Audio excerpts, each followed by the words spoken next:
Bueno, hoy haremos una pausa de la serie que se ha ido predicando acerca del rompecabezas de la vida, debido a lo especial que es esta semana, la Semana Santa. Y durante toda esta semana ha habido oportunidad, tanto en el internet como en la televisión, de ver muchas cosas relacionadas a esta semana. Muchas de ellas verdad, muchas de ellas mentira. Han habido muchos programas especiales en los cuales dicen muchos disparates, pero han habido otros muy buenos de investigación en los cuales se dice mucha verdad, las cuales reafirman nuestra fe y los hechos en los cuales creemos.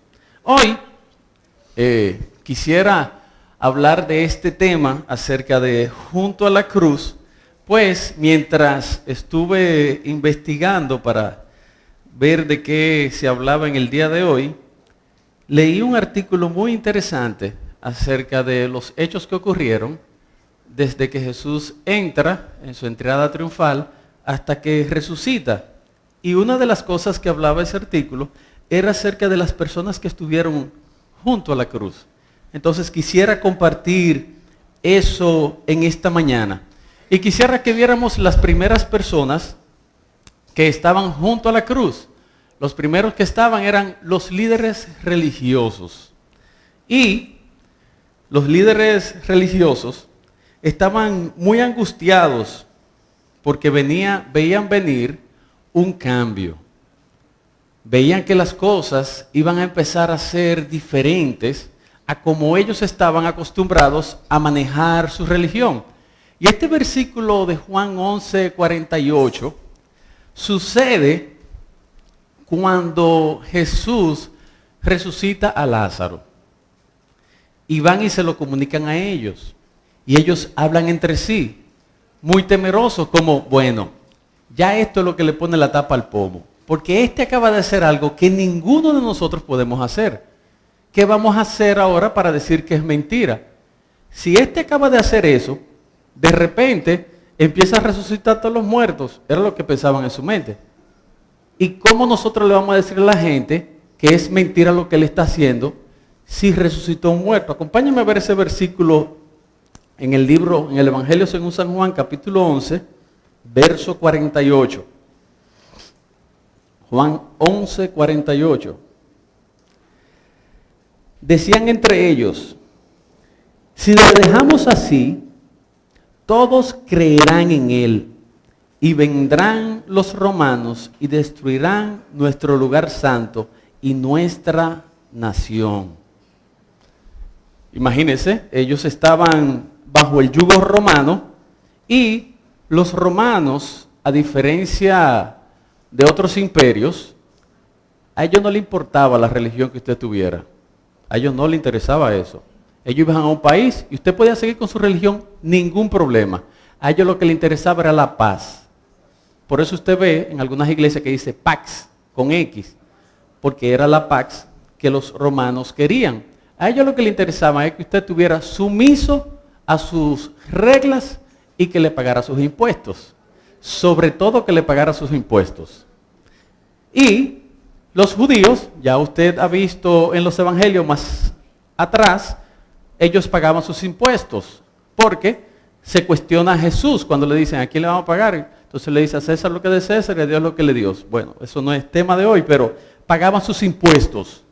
Y entonces los romanos le permitían tener su culto y su templo y seguir sus normas como judíos, pero este viene, cumple la ley, pero hace cosas que nunca se habían hecho. Esto hace que ellos se llenen de temor. Y muchas veces juzgamos muy fuerte a estas personas. Pero póngase en el lugar de ellos. Ellos verdaderamente, seriamente, querían conservar lo que habían recibido. Ellos seriamente querían que su pueblo cumpliera la ley. Se fueron al extremo. Y le pusieron no un poco de más, mucho de más. Lo hicieron prácticamente incumplible. Y eso pasó de generación en generación y ese era su estilo de vida. Eran personas importantes por esa razón. Y este que acaba de llegar, Jesús, le jaló la alfombra. Los está dejando en el aire. ¿Cómo se sentiría usted? Muy amenazado. Ellos se sintieron de la misma manera. Bueno, otra cosa que hicieron cuando estaban alrededor de la cruz es que se burlaron de Jesús. Se sintieron muy seguros al ellos poder mandar a Jesús a la cruz. Y se burlaban de él. Dice ahí en el libro de Mateo capítulo 27, de esta manera también los principales sacerdotes, escarneciéndole con los escribas y los fariseos y los ancianos, decían: a otro salvó, a sí mismo no se puede salvar. Si es el Rey de Israel, descienda ahora de la cruz y creeremos en él. Para ellos habían triunfado. Para ellos su estatus ya se había conservado al poner a Jesús en la cruz del Calvario. Y es muy interesante que eso lo dicen a los pies de la cruz. Y que, si usted se fija, la imagen que está detrás de cada letra es de la cintura hacia abajo, Jesús. Porque así se paraba la gente y llegaba. Y ellos le decían a Jesús, mirándolo hacia arriba, señalándolo. Es lo que está diciendo aquí. Pero ese Jesús está viéndolo desde allá arriba y ellos no se están dando cuenta que por ellos mismos está muriendo. Y que ellos, en vez de darse cuenta que lo que Jesús le estaba ofreciendo era un bien mayor, porque para ellos su estatus era tan alto que no querían perderlo, pero Jesús les estaba ofreciendo un estatus mucho más alto, porque Él les estaba ofreciendo ser su hermano. Él les estaba ofreciendo que ellos también fueran llamados hijos de Dios. ¿Cuál estatus terrenal sería más alto que ese? Ninguno.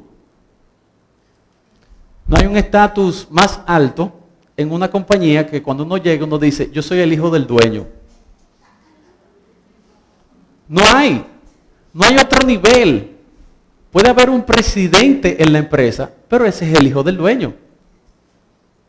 Cuando el dueño muera, la empresa es de él. Y estas personas no fueron capaces de ver lo que estaba sucediendo delante de ellos.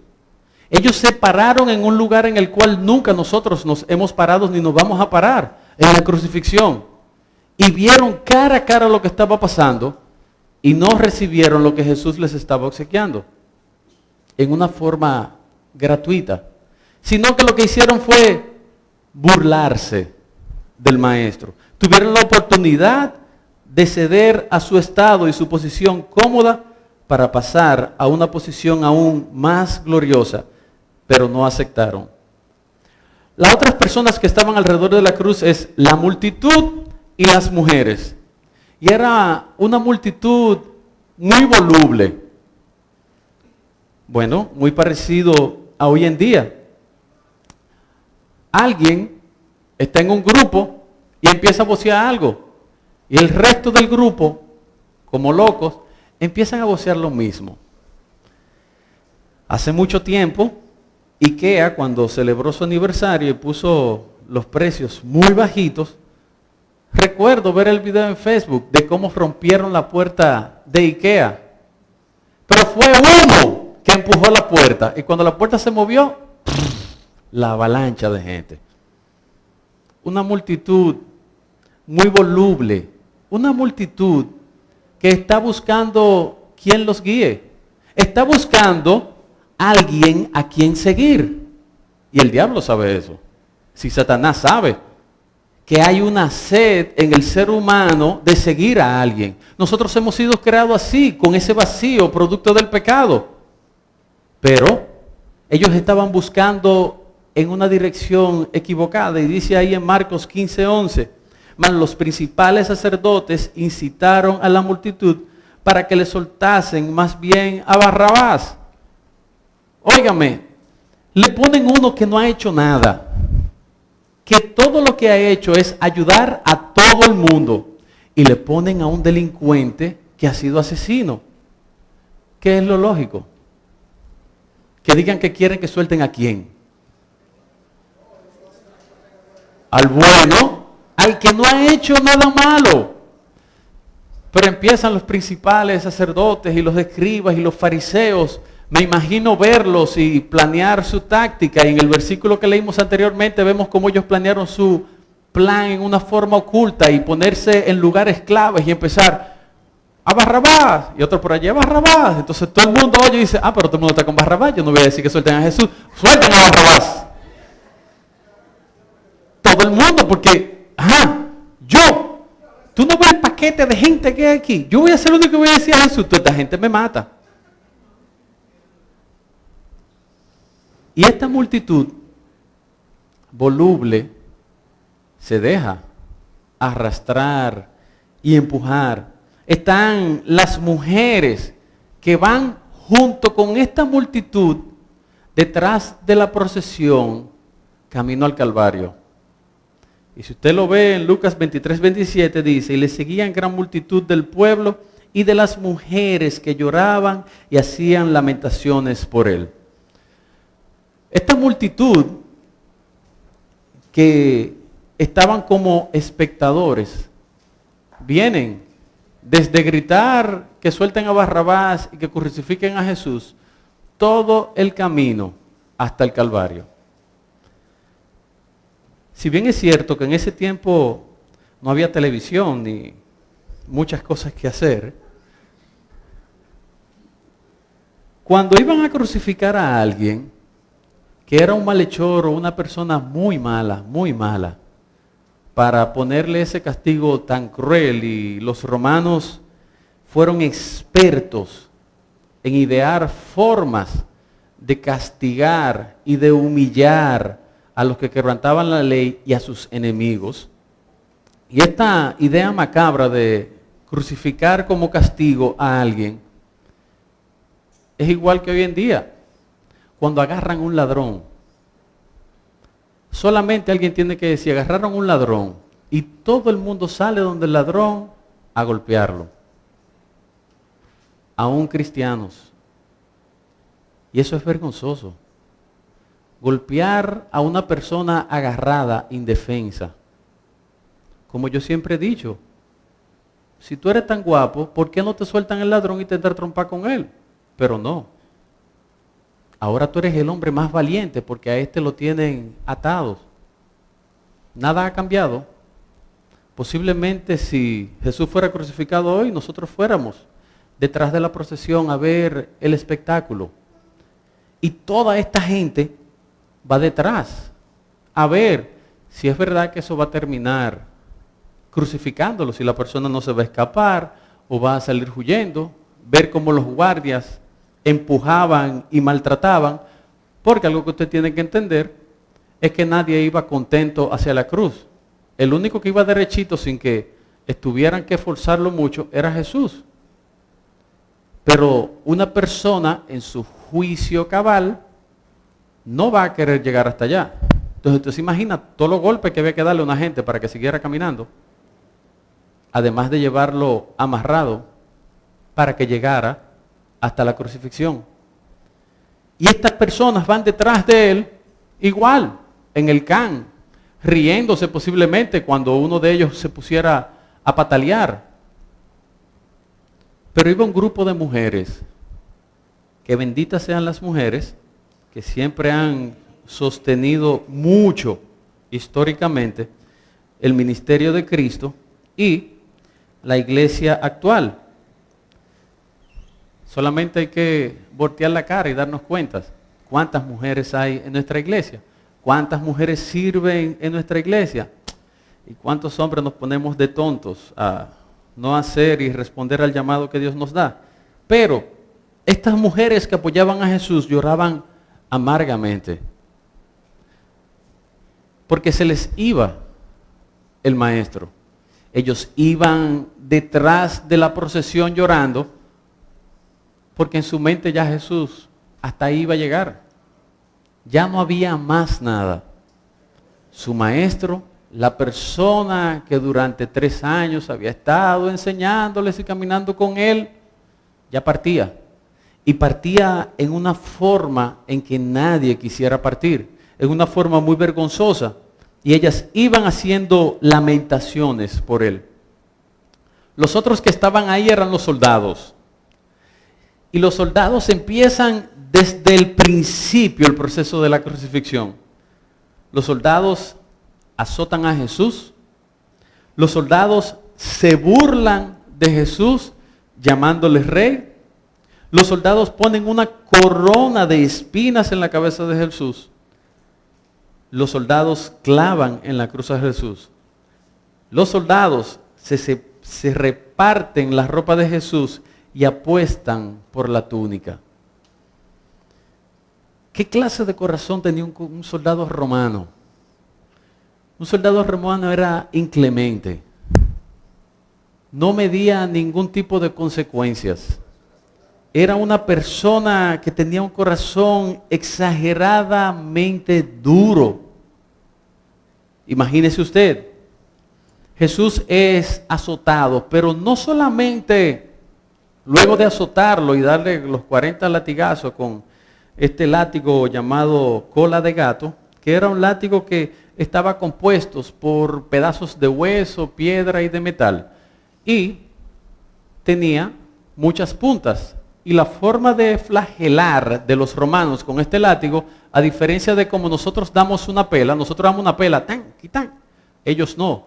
Ellos te amarraban, cosa de que el tronco quedara descubierto, sin ropa, y ellos te envolvían en el látigo. Y cuando el látigo te arropaba, entonces lo alaban, con la finalidad de romper la piel y todos los músculos. Regularmente las personas que le daban esos 40 latigazos se morían. Pablo en una ocasión hasta se desmayó, luego de ser flagelado. Y ellos azotan a Jesús en esta forma. Jesús no pone ningún tipo de obstáculo o se queja de absolutamente nada. Coge su castigo y ellos le dan sus 40 latigazos. Pero no solamente hacen eso. Piense en la dureza que tiene que tener una persona en el corazón, que luego de eso sientan a Jesús. Uno de ellos se sienta a hacer una corona de espina. Piense lo que está pasando por el cerebro de una persona así. Yo estoy haciendo esta corona de espina para ponérsela en la cabeza al que le acabo de dar 40 latigazos porque no se murió. Y le pone la corona.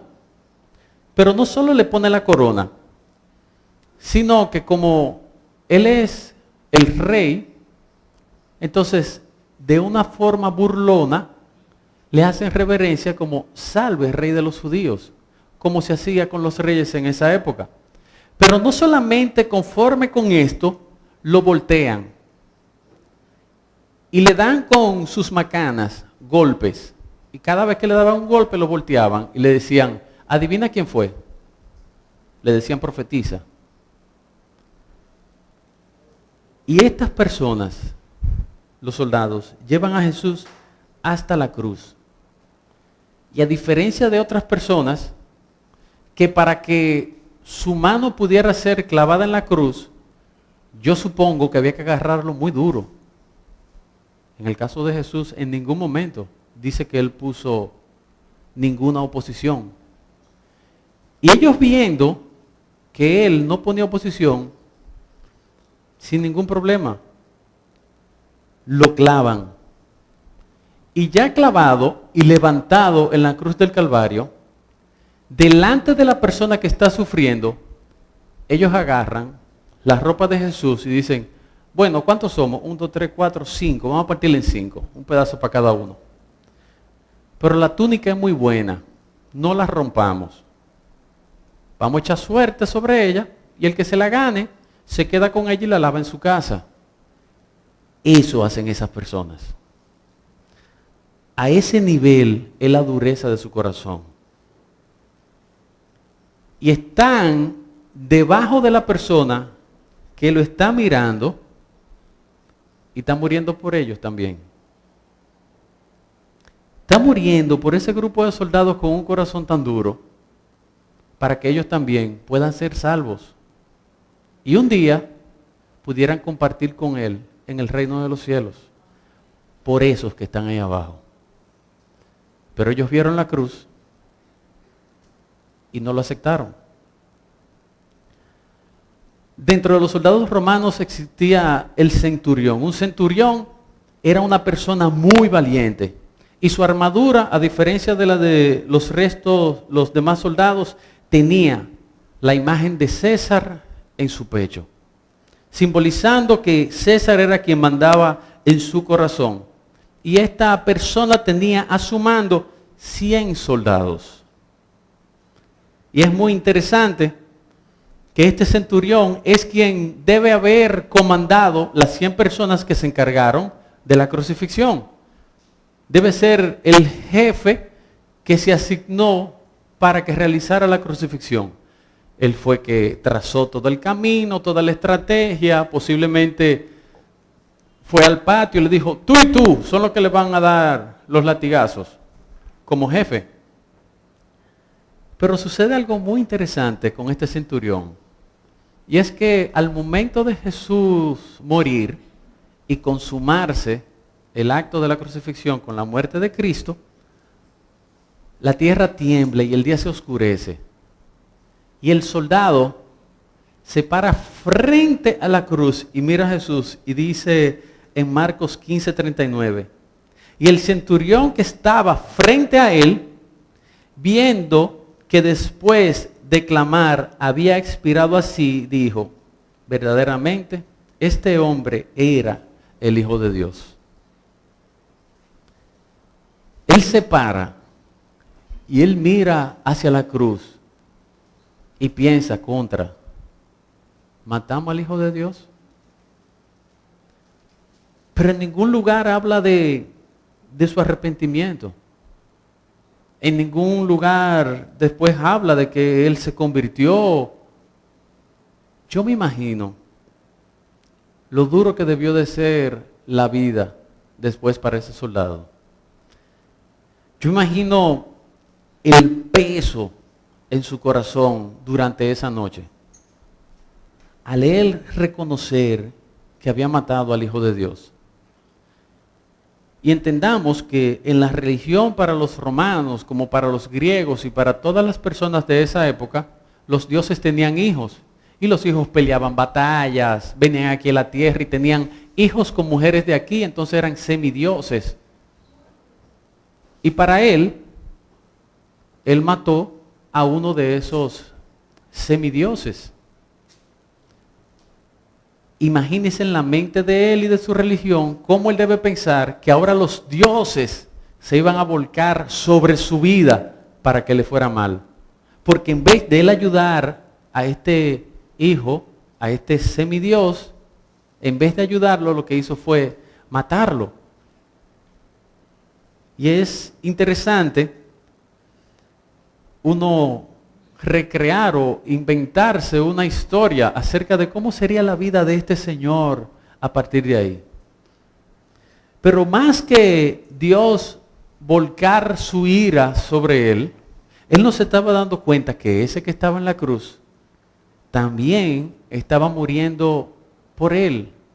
Que Dios no iba a volcar su ira sobre él, sino que Dios estaba volcando su amor sobre él, poniendo a Jesús en el Calvario.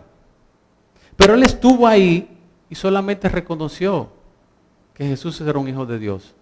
Pero no recibió el amor que ese hijo de Dios quería venir a traerle.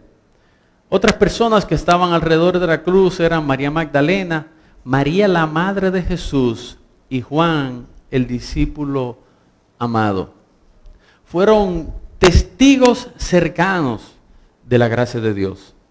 Y ellos se presentan a la cruz. Juan llega a los pies de la cruz con la madre de Jesús y María Magdalena. María Magdalena, imagínense cómo estaba su corazón, una mujer que describe la Biblia que estaba perdida y que en 7 ocasiones hubo que liberarla de demonios. Imagínense cómo era la vida de María Magdalena, una vida de opresión, y recibe libertad de este Salvador. Y ahora ve a su Salvador en la cruz del Calvario. Pero está María, la mujer que Dios utilizó como canal para que Jesús estuviera aquí en la tierra. Fue la persona que lo cargó, lo crió, lo educó, caminó con él, le dio comida, que pasó malas noches cuando era un bebé y que pudo ir guardando en su corazón, como dice la Biblia, cada uno de los hechos que iba sucediendo en la vida de Jesús. Y ahora como madre tiene que presenciar la muerte de su hijo. Nadie, ningún padre, ninguna madre está preparado para perder un hijo. Lo normal es que las personas que somos mayores mueran antes de que las personas que son más jóvenes. Pero aquí no solamente su hijo muere, sino que su hijo lo matan. Ella está presenciando junto a su amiga cómo matan a su hijo. Y esta escena tan desgarradora es presenciada por Juan, un discípulo que la Biblia lo describe como una persona amada por Jesús. Y Jesús desde la cruz le dice a Juan, encomendándole a su madre, y a su madre encomendándola a este discípulo para que cuide de ella. Y no sé qué pasaría si en nuestra humanidad fuera uno de nosotros el que estuviera ahí y que al llegar Juan, muy posiblemente, uno lo mirara y diría, tanto tiempo que tuve yo con los otros, y de los 12 solamente viene uno. Pero no hay ningún reproche ni preocupación, porque la gracia está siendo derramada desde la cruz. Y Juan y las 2 Marías tienen que presenciar este hecho tan doloroso. Pero tampoco, por sus mentes no está pasando que eso que está sucediendo es para que ellos mismos puedan un día ser salvos. Solamente están sufriendo la pena de ver a su hijo y a su amigo morir en la cruz del Calvario. Están los ladrones, que en un principio, dice en Lucas 23:39, se burlaban de Jesús, y dice así, y uno de los malhechores que estaba colgado le injuriaba diciendo, si tú eres el Cristo, sálvate a ti mismo y a nosotros. Igual que los soldados. Qué dureza de corazón tenía este señor. Y yo siempre pienso, cada vez que alguien está muy enfermo, muy enfermo, y uno tiene la sospecha que va a morir, y nos toca ir a hablar con esa persona al hospital o a la casa, y uno le extiende el plan de salvación de que tiene la oportunidad de convertirse, como decimos. Y esa persona se le está extendiendo la mano y dice, no, yo no quiero. Y este ladrón está en la cruz del Calvario, y a diferencia de la persona que está en una cama o en una clínica, que puede tener la oportunidad de recuperarse y sanarse, este no tenía para dónde coger. Este se iba a quedar ahí hasta que se muriera. No había oportunidad alguna de que escapara de esa muerte. No había ninguna. Sobre él pesaba esa condena de muerte. Y con esa condena de muerte, tiene la oportunidad de arrepentirse y no lo hace. Al contrario, blasfema al Hijo de Dios, que también está en la cruz del Calvario para morir por él. Y que si él se arrepiente, a pesar de estar ahí, haber hecho lo que ha hecho mal, Jesús también lo perdona. Pero uno de los ladrones que que se arrepiente y que mucha gente dice que es el ladrón bueno. Dice en Lucas 23, 40-41, respondiendo el otro, le respondió, ¿ni aún temes tú a Dios estando en la misma condenación? Pero barbarazo, ¿tú no ves que para nosotros no hay salida? Nada más para ver si por casualidad pegamos uno, aunque sea en la vida, contra, antes de morirnos, vamos a hacer un trato a ver si nos salen las cosas bien, por lo menos una vez en la vida. Y le sigue diciendo, nosotros a la verdad justamente padecemos, porque recibimos lo que merecen nuestros hechos, mas ningún mal hizo. No ha hecho nada malo. Aquí lo malo somos nosotros. ¿Cómo tú te atreves a decir una cosa así? Y ahí viene la oportunidad que este Señor aprovecha. Y dice, Señor, acuérdate de mí cuando venga en tu reino. Y ese Señor, estando en la peor condición de la vida de un ser humano, en el fondo de su vida, un fondo que yo espero que ninguno de nosotros tengamos en algún momento que caer para entonces reconocer que estamos mal, recibe la salvación. Y por último, está Nicodemo y José de Arimatea. Dos personajes fascinantes, y ya se podría hacer una predicación solamente de estas dos personas, de cómo ellos se hicieron cargo del cuerpo del maestro. ¿Y qué de importante tiene que estas dos personas se hayan hecho cargo del cuerpo del maestro? Bueno, ¿cómo funcionaba la crucifixión? Usted era condenado, era llevado a la cruz y lo dejaban ahí hasta que se muera. Pero después que usted se moría, no lo bajaban. Lo dejaban ahí a que se pudra. Porque la intención del castigo es que tú el que pasara por ahí lo viera y dijera, mira ese por ladrón, yo no puedo robar. Mira ese dejó de pagar los impuestos, yo no puedo dejar de pagar los impuestos. Y después que tenía un tiempo ahí, ya muerto, podrido, entonces iban, lo recogían, lo tiraban en una carreta y lo echaban en un vertedero. Con otro grupo de cuerpos de gente y basura que habían matado a los mismos romanos. Y lo tiraban ahí. Bueno, imagine que en el caso de Jesús lo bajan de la cruz porque venía el tiempo de reposo y la familia pide que por favor y dice, no, es que eso no se puede, al vertedero. Y tiran a Jesús en el vertedero. Y Jesús se para del vertedero. ¿Qué hubiesen dicho? Que a Jesús lo bajaron medio mareado, lo tiraron ahí y salió caminando. Tan sencillo como eso. Y estas dos personas, muy valientes y con la decisión que ellos tomaron, se estaban jugando su posición social. Porque, si usted recuerda, Nicodemo, que se acercó una noche secreta donde Jesús y fue y le preguntó sobre las maravillas y Jesús le explicó. Y entre las cosas que Jesús le dijo a Nicodemo fue, mira Nicodemo, es necesario que así como Moisés levantó la serpiente en el desierto para la sanidad de todo el pueblo, es necesario que el Hijo del Hombre sea levantada de la misma forma.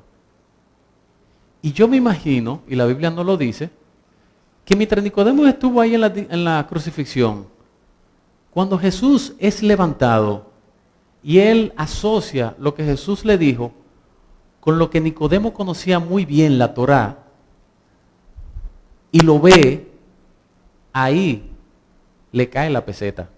Ahí es que él entiende todo el plan divino.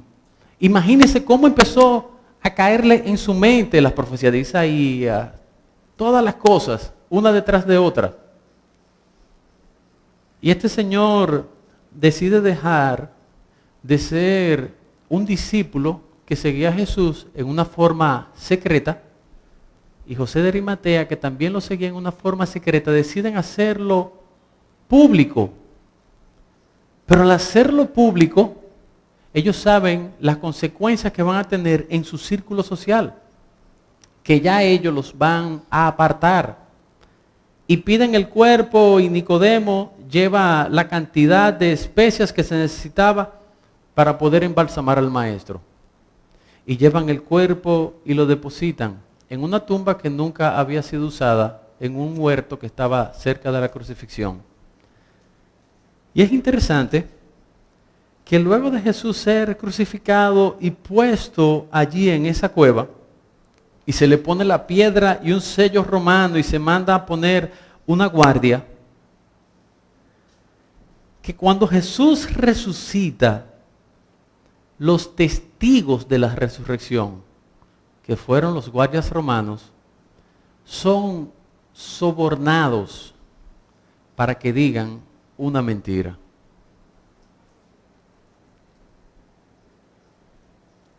Imagine usted lo que debe haber en el corazón de una persona que es testigo del hecho de que ha resucitado. Pero igual, imagine usted lo que tiene que haber en el corazón de una persona que ha visto, que es testigo del hecho más trascendental de la historia, lo más grande después de la resurrección de Jesucristo, es que Dios cambia una vida. El milagro más grande no es pedirle a una persona que esté muerta y yo vaya a la funeraria y se pare de la caja. Maravilloso, tiene vida. La familia se va a sentir muy contenta. Lo difícil es cambiar a una persona cuando está viva. Lo difícil es un hogar que está destruido y que el Señor lo restaure. Una persona que es alcohólica, una persona agresiva, un mentiroso, un adicto a las drogas, una persona adicta a la pornografía, una persona que su carne está dada al desenfreno y que esa vida cambia. Y que usted ve el cambio que Cristo ha hecho en esa vida y salga por ahí a decir que eso es mentira. Que esa gente, lo que están creyendo es un paquete de porquerías. Pero cada una de estas personas que nosotros vemos en esta mañana representan a cada uno de nosotros. Cada uno de nosotros puede ocupar el lugar de los líderes religiosos cuando nosotros no queremos abandonar nuestra posición de comodidad o de confort por ceder a lo que el Señor está pidiendo que nosotros hagamos. Y decir, no, yo no voy a hacer eso porque imagínate, ¿qué va a pensar la multitud?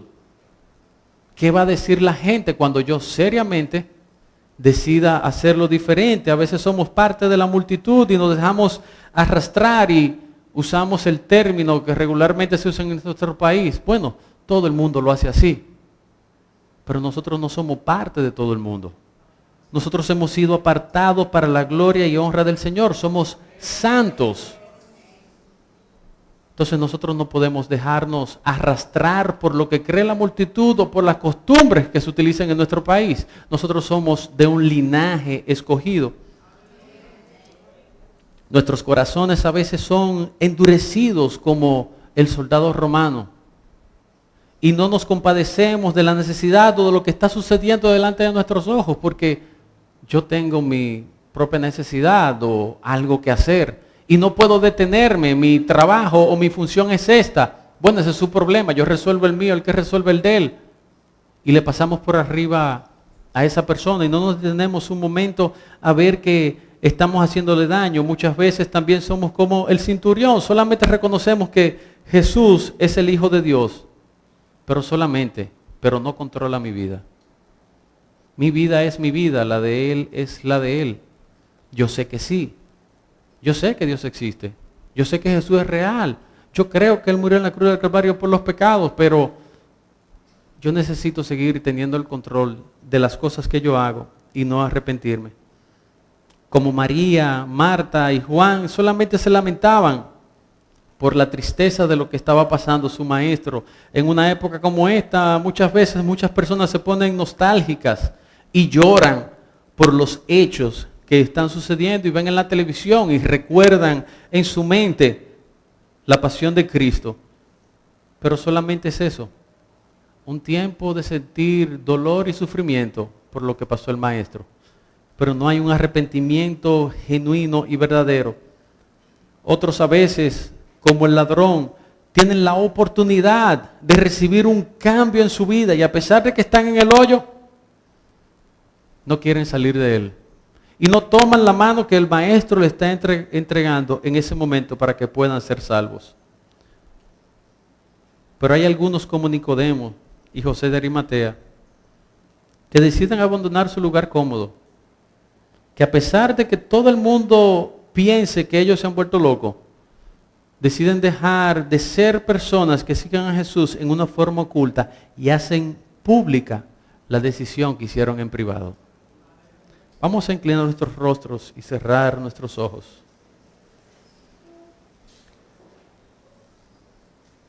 Y pensemos por un momento, ¿en cuál de estos perfiles yo encajo? Si yo estoy siendo como los líderes religiosos, como la multitud o como las mujeres, yo estoy siendo como el soldado, como el centurión, como las dos Marías y Juan. Estoy desaprovechando la oportunidad como los ladrones. O hemos decidido ser como Nicodemo y José de Arimatea, que decidieron hacer pública la decisión que habían hecho en privado. Que decidieron, a pesar de lo que todo el mundo pensara y que todo el mundo se pusiera en contra de ellos, hacer las cosas como Jesús las haría. Y en un acto de mucha valentía se pusieron de pie y fueron delante del César a pedir que el cuerpo de Jesús fuera entregado a ellos, para así poder llevarlo a la tumba. En esta mañana que celebramos la resurrección de Cristo, un hecho tan trascendental para nuestras vidas y para toda la humanidad, es el momento justo para que nuestras vidas renazcan en Cristo. Es el momento propicio para que nosotros seriamente empecemos a encarar la vida en la forma que Cristo la encaró. Es el momento preciso para que ya nosotros no estemos ocultos, sino que el llamado que el Señor nos ha hecho, empecemos a cumplirlo. Yo quisiera invitarte en esta mañana, yo no sé cuál es tu condición dentro de alguna de estas personas, pero si tú aún no has conocido a Jesús como tu Salvador, si tú te encuentras en la condición que se encontraba el ladrón en la cruz, pecador, merecedor del castigo por sus pecados, el Señor en esta mañana quiere darte perdón y te espera con los brazos abiertos. Si en esta mañana tú quieres pedirle perdón al Señor por tus pecados y hoy día de resurrección el Señor resucite tu vida, yo te voy a pedir que te pongas de pies donde estás. Si en esta mañana tú quieres aceptar al Señor Jesús como tu Salvador, vamos, ahí donde estás, ponte de pie. Y el Señor hoy te da la oportunidad